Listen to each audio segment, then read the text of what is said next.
Assalamualaikum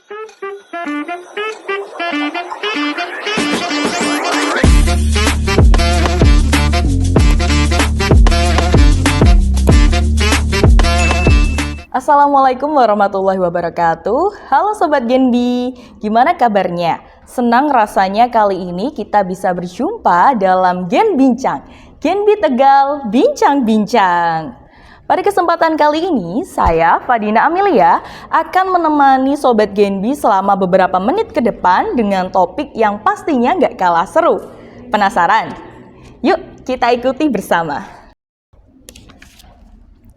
Kali ini kita bakal ngobrol soal isu yang mungkin masih dianggap tabu oleh sebagian orang. Apalagi kalau bukan tentang kekerasan seksual. Akhir-akhir ini, berita tentang kasus kekerasan seksual sering banget muncul di media. Banyak banget nih korban yang bahkan gak berani lapor karena takut dihakimi atau bahkan takut dibully oleh orang-orang sekitarnya. Saat ini kita sudah kedatangan dua pemateri kita yang sangat luar biasa nih teman-teman. Nah langsung saja kita sambut dua pemateri kita. Ada Ibu Ningsi Fadila dari Pusat Studi Gender dan Anak UIN Kiai Haji Abdurrahman Wahid Pekalongan. Dan pemateri kita yang kedua ada Bapak Mikdam Yusria Ahmad dari Satgas Hukum PSGA UIN Kiai Haji Abdurrahman Wahid Pekalongan. Halo, selamat pagi Bapak, Ibu. Selamat pagi. Bagaimana kabarnya? Apakah baik? Alhamdulillah baik, sehat insyaallah. Bisa disapa Ibu teman-teman yang ada di rumah yang sedang menyaksikan podcast kita kali ini. Halo Gambiers, selamat pagi. Selamat pagi. Ya, oke. Pada kesempatan kali ini kan kita akan membahas tentang topik yang mungkin masih ramai ya di media sosial, apalagi kalau kita melihat ada kasus yang disabilitas itu Bu yang melakukan pelecehan seksual. Nah, itu kan ramai banget ini, menjadi santer selalu terdengar lah istilahnya. Kalau kita mau masuk ke topik yang akan dibahas kali ini, mungkin saya mau tanya dulu nih, dari perspektif Ibu dan Bapak, itu kira-kira apa sih yang menjadi akar masalah terjadinya kekerasan seksual yang ada di masyarakat seperti itu? Oke, baik. Kalau kita berbincang kekerasan seksual ya, ini kan complicated ya, dan juga mungkin kita juga harus tahu dulu apa sih KS itu, sehingga nanti kita akan bisa menarik kenapa akar masalah dari kekerasan seksual itu kenapa terjadi di masyarakat kita dan sekarang ini masih marak banget ya. Jadi kekerasan seksual itu kalau kita merujuk kepada peraturan Menteri Agama ya, ada salah satu dari regulasi yang ada di Kemenak itu kan PMA nomor 73 tahun 2022 terkait dengan PPKS atau pencegahan penanganan kekerasan seksual di lingkungan pendidikan di bawah Kementerian Agama, begitu bahwa kekerasan seksual itu adalah setiap perilaku ataupun tindakan menghina, ya, kemudian merendahkan, menyerang, baik itu tubuh, hasrat seksual, ya, maupun organ-organ reproduksi, baik itu secara paksa maupun tidak paksa, ya, sesuai dengan kehendak ataupun tidak kehendak, yang itu menyebabkan penderitaan gitu ya, baik itu penderitaan fisik, kemudian penderitaan psikis, sampai dengan psikologis, ya, sosial, budaya, politik. Ya, dan itu disebabkan karena ketimpangan relasi kuasa ataupun ketimpangan gender gitu. Sehingga di situ ada beberapa poin ya yang kita bisa garis bawahi bahwa kekerasan seksual itu adalah tadi ketika ada perilaku menghina, merendahkan, baik itu dengan kehendak maupun tidak dengan kehendak karena ada ketimpangan relasi. Nah, itu bisa kita kaitkan dengan itu menjadi akar penyebab masalah gitu ya, dan ketimpangan relasi di dalam kondisi masyarakat kita itu kan banyak banget gitu ya. Misalnya relasi kuasa di tengah masyarakat antara pimpinan dengan bawahan, kemudian antara rekan-rekan kerja, bahkan di misalnya generasi muda, laki-laki dan perempuan, itu pun bisa terjadi ketimpangan relasi kuasa gitu. Sementara di masyarakat budaya kita itu kan masih patriarkis sekali, yang menganggap bahwa perempuan itu menjadi subordinat, ya, perempuan itu dianggap sebagai lemah, mudah dilemahkan, mudah diperdaya, laki-laki menguasai dan sebagainya. Ya, laki-laki menjadi figur yang superior, sementara perempuan ini adalah yang kedua, kelas kedua atau subordinat. Nah, ini menjadi suatu ketimpangan-ketimpangan yang menyebabkan kekerasan itu berpotensi untuk terjadi gitu. Ada mungkin penyebab yang lain juga masih banyak ya Pak ya. Ya, kalau secara hukum kan kekerasan seksual itu sama dengan kekerasan yang lain. Jadi tidak ada bedanya. Akar masalahnya adalah ada di moralitas, ada niat jahat. Kalau kekerasan seksual baru 2022 dikhususkan sebagai bentuk kejahatan, ya kan? Jadi itu sama aja perbuatan jahat. Kalau teman-teman Gen Biar sini mau lebih detail, baca undang-undang tentang tindak pidana kekerasan seksual. Di situ ada penjelasan bahwa kekerasan seksual itu sudah menjadi kejahatan, disepakati oleh satu negara kita jadi sebuah kejahatan yang tidak berperi kemanusiaan dan juga melanggar nilai-nilai ketuhanan. Ya, itu akar masalahnya sih. Makanya penting sekali kita harus melakukan pencegahan dan sekaligus penanganan. Nah, ini kita bertugas di situ. Jadi masalahnya tuh kompleks sekali kalau membahas tentang akar dari kekerasan seksual ini ya. Mulai dari tadi ada ketimpangan dari gender sendiri ya Bu ya. Dari atasan atau bawahan itu yang seringkali mungkin bisa saja mengintimidasi. Terkesan apa ya? Paksakan mungkin bisa. Iya, ya penyalahgunaan kewenangan gitu ya. Relasi kuasa itu kan penyalahgunaan kewenangan. Kalau di lingkungan kampus itu kan juga banyak relasi-relasi yang bisa juga berpotensi terhadap relasi kuasa gitu. Misalnya antara dosen dengan mahasiswa, ya, kemudian antara atasan dengan bawahan, tadi antara laki-laki dan perempuan. Jadi ada banyak multi kerentanan seperti itu. Iya. Ya. Tadi juga sudah dibahas ya Bu tentang jenis kekerasan seksual itu akarnya kenapa gitu. Kadang juga ada nih orang yang menerima kekerasan seksual tapi dia tidak sadar bahwa dia itu sebenarnya sudah menjadi korban. Itu kira-kira supaya kita itu lebih paham jenis-jenis kekerasan seksual yang terjadi mungkin di masyarakat atau mungkin di mahasiswa itu seperti apa?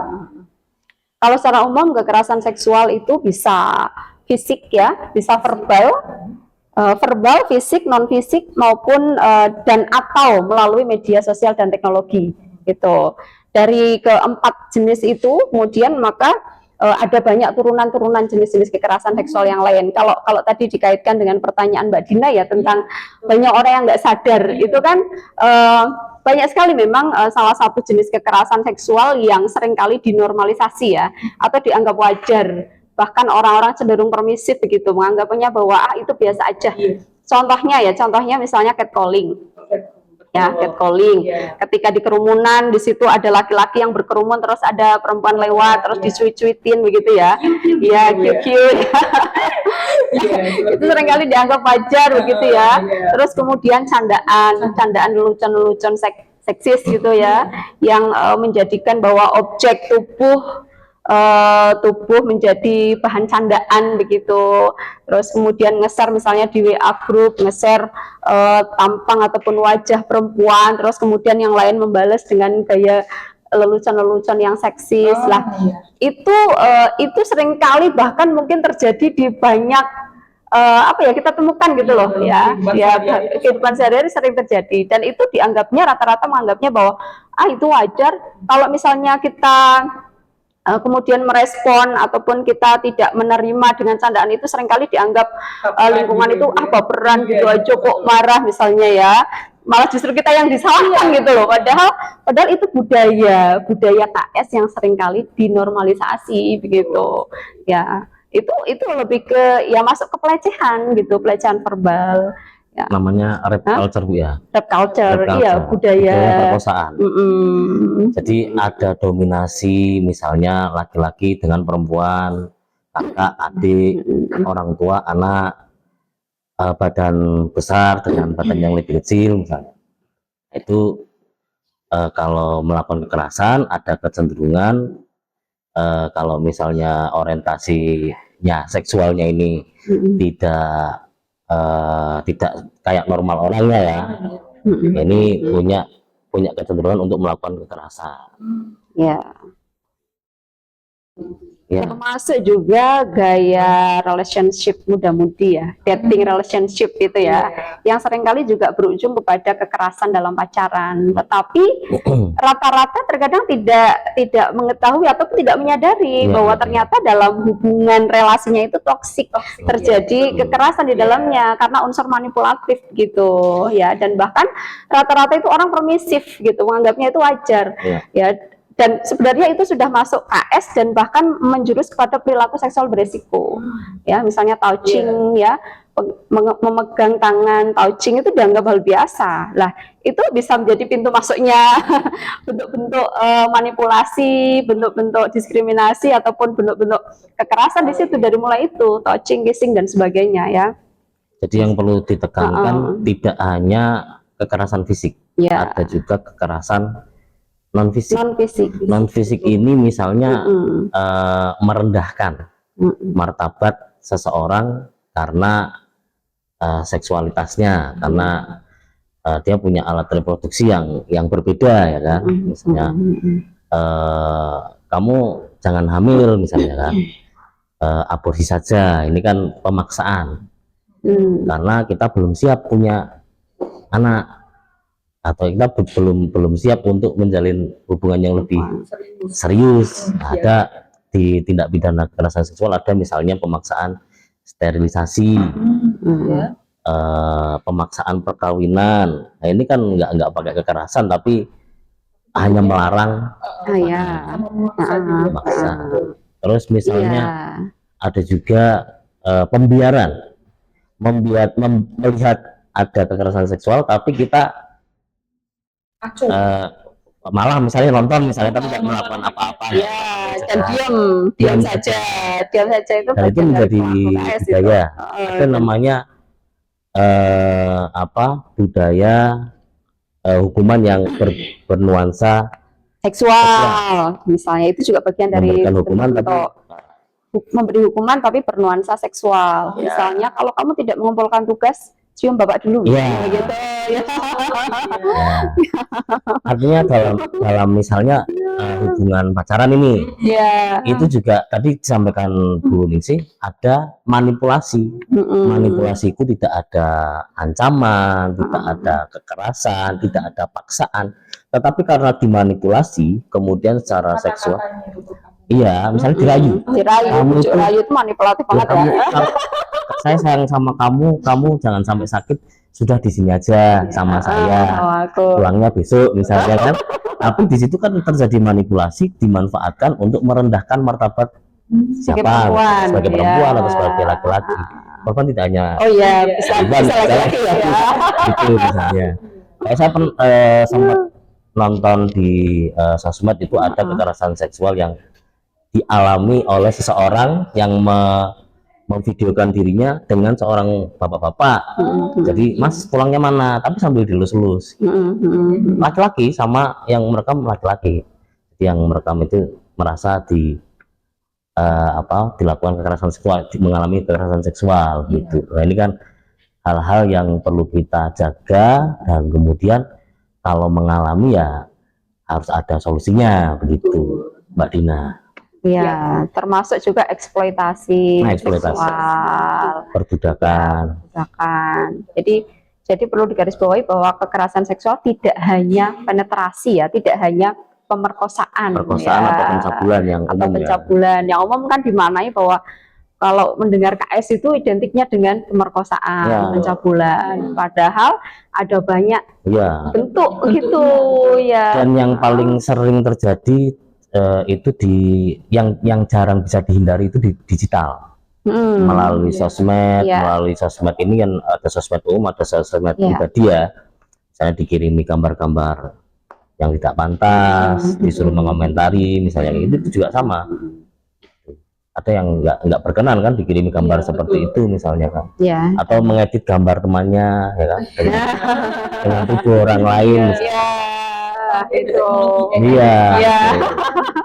ya diupload. Dan itu banyak sekali terjadi nih, kekerasan seksual di media digital. Ya. Itu luar biasa dahsyat itu. Itu teman-teman. Jadi kita juga perlu waspada ya kalau di bermedia sosial itu juga apa namanya bisa mengarah ke pelecehan seksual seperti itu. Iya, jangan biarkan itu budaya yang kita permisifkan. Paling Iya. paling guyonan, paling candaan, Iya. jangan. Kita harus cegah itu. Harus bersikap tegas. Itu ya Ginbirs. Jadi Ya. kalau kalian merasa bahwa pelecehan seksual itu intinya nggak cuma pemerkosaan saja ya Bu ya, tapi ada juga bentuk-bentuk lain yang mengarah ke kekerasan seksual seperti itu. Oke. Jadi karena kita kan sudah belajar nih tentang bentuk-bentuk kekerasan seksual. Kalau menurut Ibu dan Bapak sendiri, kekerasan seksual itu kan perlu kita apa ya? Istilahnya kita perlu Dua hal, cegah dan tangani. Iya.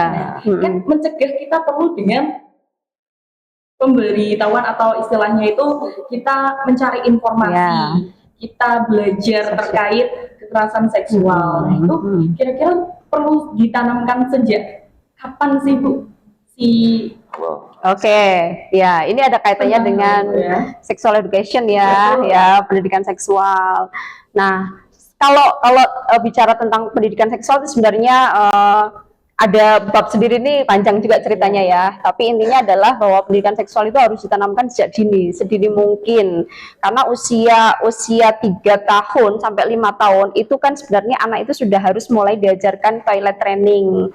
Nah, ini awal mulanya kita bisa memasukkan edukasi tentang diri sendiri, konsep diri, bagaimana menjaga privasi diri, terus kemudian mengenalkan kapan kita harus buang air kecil di tempat yang tepat, tidak sembarangan. Terkadang kalau itu tidak diajarkan, itu juga kan anak itu akan terbentuk dari apa yang dia dengar, apa yang dia lihat, dan apa yang dibiasakan ya oleh orang tua.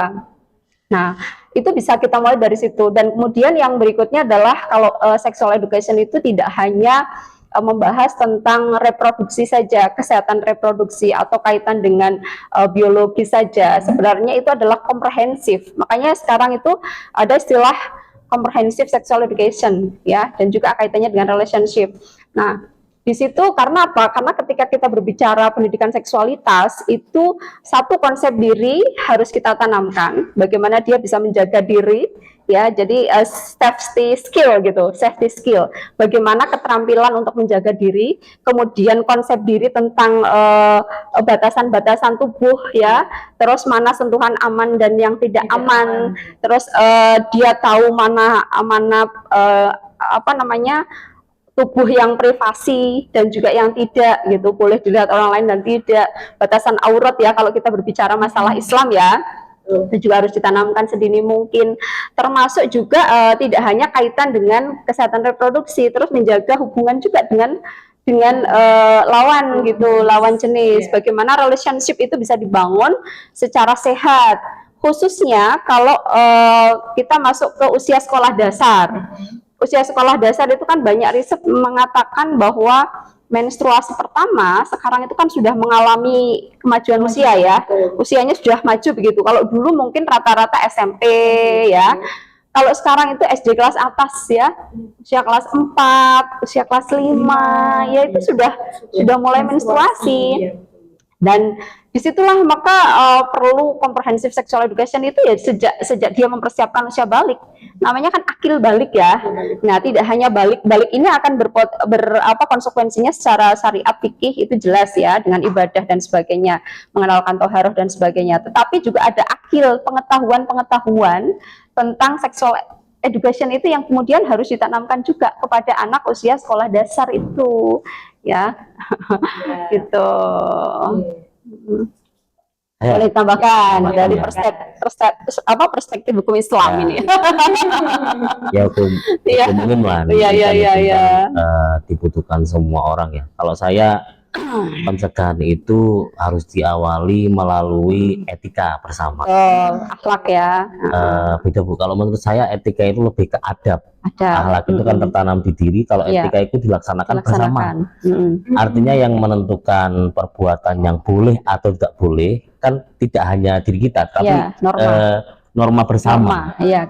Mm-mm. Artinya kalau kita mempercayai bahwa ini tidak baik, maka yang kedua ya, selain tahu etika dan melaksanakan etika, yang kedua adalah komitmen bersama supaya etika ini dipahami dan dilaksanakan bersama.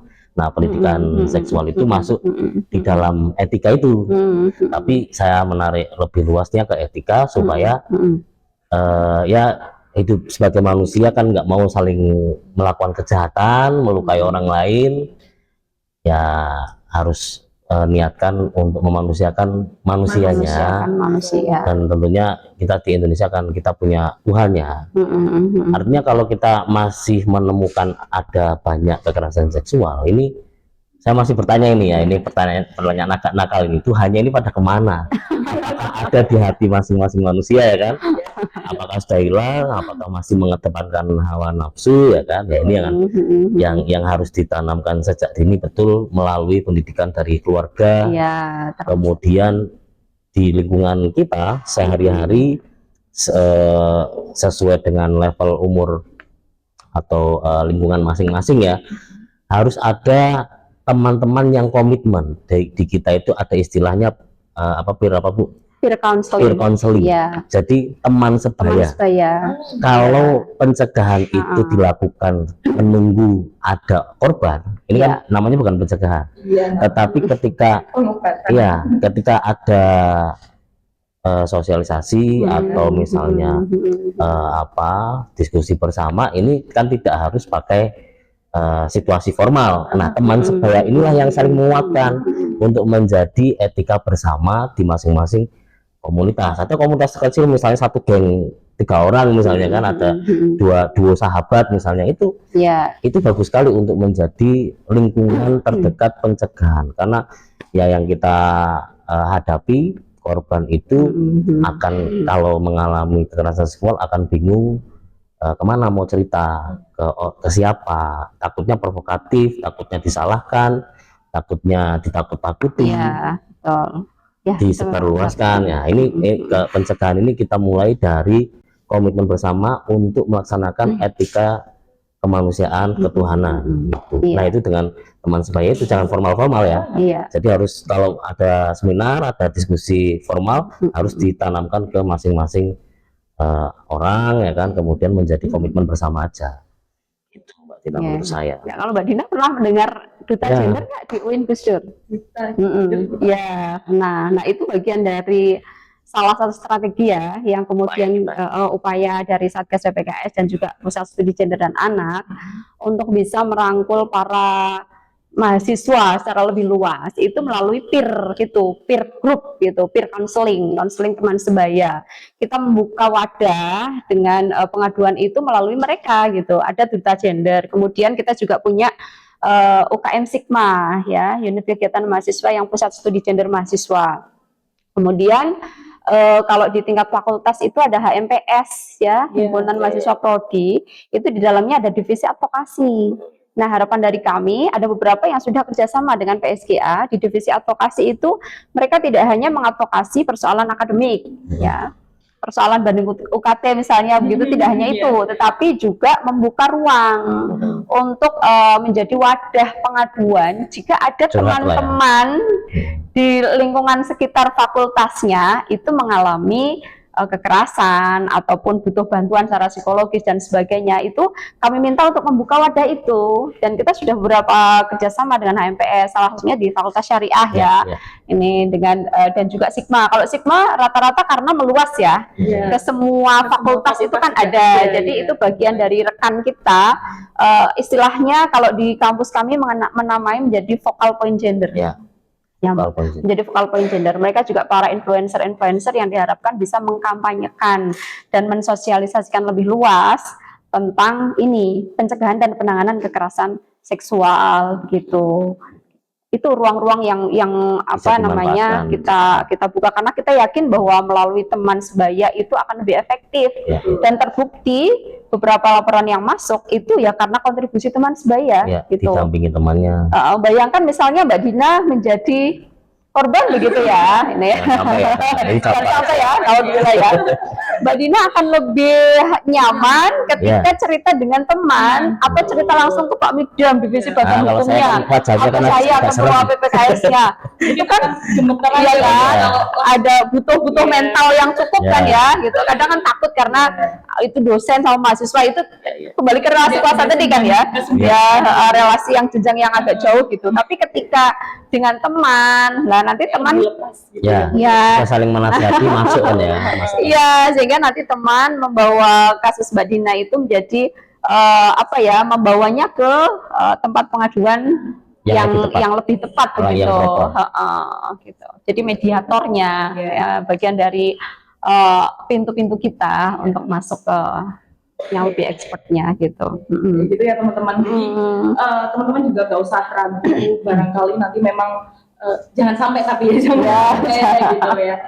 Kalau ada yang memang mungkin teman terdekat ataupun rekan-rekannya menjadi korban dari kekerasan seksual itu ya perlu dirangkul. Iya, betul. Sebelum ada korban pun perlu dirangkul. Kan bentuk pencegahan. Sosialisasi, jadi maka kampanye. Dibicarakan, dikomitmen bersama untuk jangan lagi kita anti ya, anti atau kita punya bahasa zero tolerance. Kita nggak ada toleransi sama kekerasan seksual. Jadi jangan dan jangan menganggap tabu gitu loh. Ya. Kadang kan menganggap bahwa pembahasan seksual itu sesuatu hal yang tabu untuk dibicarakan. Kalau bahasa orang sini kayak saru. Ya, nah sehingga ya itu yang menyebabkan kadang saru itu tidak kan banyak orang nggak punya kemampuan untuk menjelaskan, jadi disebut saru. Tapi kalau teman-teman bisa saling komunikasi kan akan lebih mudah untuk menjelaskan ini, jangan dengan bahasa yang sudah dipahami bersama, nggak harus dengan vulgar kan. Iya. Oke teman-teman, luar biasa sekali ya pembahasan kita kali ini, mulai dari tadi kekerasan seksual apa itu dan bentuk-bentuknya itu udah jelas banget. Aku harap sih kalian bisa memahami dan bisa menjadikan hal ini tuh untuk pencegahan supaya tidak terjadi ke depannya gitu. Oke. Sobat Genbi, kita itu sebelumnya udah ngumpulin beberapa pertanyaan lewat questionnaire box. Buat teman-teman yang nanya terkait kekerasan seksual dan lain sebagainya, dari kami itu sudah merekap dan memilih pertanyaan terbaik. Nah, mungkin nanti bisa minta tolong Ibu Bapak untuk menjawab pertanyaan tersebut. Siap. Ya. Oke. Yang pertama itu ada pertanyaan, kalau ada orang terdekat kita nih tadi yang menjadi korban kekerasan seksual, apa yang harus kita lakukan? Mungkin kan kayak bingung nih, aduh kalau mau lapor takutnya juga kita nggak punya kuasa. Istilahnya saya orang biasa, kalau nanti lapor nanti takut dan lain sebagainya, kan ada tuh alasan-alasan kayak gitu. Kira-kira gimana nih? Kalau ada yang mengalami, yang pertama harus dilakukan, kita sebagai orang terdekat nggak perlu punya kemampuan hukum atau advokasi atau profesional ya. Ya betul, cukup kita membantu korban untuk memulihkan traumanya dulu. Kita ajak ngobrol, jangan sampai ada stigma. Stigma itu kan kadang kan muncul ya. Kita kan budaya orang Jawa ini banyak keponya ya kan. Semakin ditanya, semakin dia mengulangi ceritanya, bisa menggali trauma lebih dalam. Ini kan kasihan. Cukup kita dengarkan walaupun kita nggak paham, kita kasih pertanyaan ke depannya mau apa, harapan kamu apa. Nah itu yang bisa kita lakukan. Tapi juga harus proaktif untuk menghubungi pihak-pihak yang kompeten. Nah kadang kan nggak tahu mau kemana ya. Nah kalau di kampus ada Satgas PPKS, di Unikal ada, di UIN ada, karena memang sudah ada kewajiban kan dari menterinya masing-masing di Kemendikbud dan Kementerian Agama sudah mewajibkan semua satuan pendidikan di bawahnya. Kalau di rumah bagaimana? Ya kita harus cari orang yang tepat sebenarnya, tapi fasilitas di luar yang sudah diwajibkan ini ya di kampus atau di sekolahan ini memang masih minim. Cuma ada lembaga-lembaga profesional yang bisa membantu, misalnya lembaga bantuan hukum yang resmi ya kan. Kemudian ya ke kampus misalnya cari yang paling ahli. Nah setelah kita ketemu sama orang yang tepat, kita dampingi teman kita itu tadi, yang orang dekat kita itu, dampingi aja, kita support, udah gitu aja sampai apa yang dia harapkan tercapai. Jadi kalau menjadi korban ini kita bahasa singkatnya husnudon lah sama beliau ini, artinya supaya lebih lagi ke depan kita fasilitasi, nggak harus lapor, nggak harus ke polisi, nggak harus. Jadi kadang kebutuhan korban ini hanya sekedar pengen konseling saja. Kadang saya pengen konseling dulu nih, nanti kalau sudah fresh secara psikologis, sudah siap, lalu bisa melakukan upaya lain. Jadi jangan buru-buru, santai aja dulu, tapi tetap sebagai teman dekat juga harus mensupport ya. Itu tadi kita kumpulkan fakta-fakta dulu aja, Mbak. Apa yang harus kita lakukan? Oke, betul.